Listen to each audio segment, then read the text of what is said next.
എല്ലാവർക്കും നമസ്കാരം. ഇന്നത്തെ വീഡിയോയിൽ നമുക്ക് വിശദീകരിക്കാനുള്ളത് 2019 റിലീസ് ചെയ്ത റെഡി ഓർ നോട്ട് എന്ന ഹോളിവുഡ് ഹൊറർ കോമഡി ത്രില്ലർ ആണ്.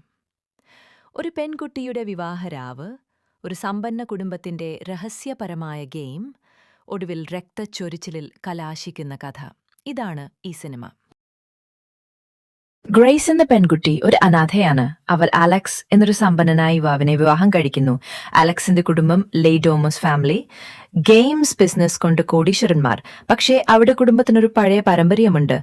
ആരെങ്കിലും വീട്ടിൽ വിവാഹം കഴിച്ചാൽ ഒരു ഗെയിം കളിക്കേണ്ടതാണ്. വിവാഹരാത്രിയിൽ ഗ്രേസിന് ഒരു കാർഡ് എടുക്കാൻ പറയുന്നു. അതിലെഴുതിയിരുന്നത് ഹൈഡ് ആൻഡ് സീക്ക്. ഗ്രേസിന് തോന്നിയത് ഇതൊരു ചെറിയ കലയാണെന്ന്. അവൾ വീട്ടിൽ ഒളിച്ചോടുന്നു. പക്ഷേ യഥാർത്ഥത്തിൽ കുടുംബം മുഴുവൻ ആയുധങ്ങളുമായി അവളെ വേട്ടയാടാൻ തുടങ്ങുന്നു. തോക്കുകൾ, വില്ലുകൾ, ക്രോസ്ബോ എല്ലാം തയ്യാറാണ്.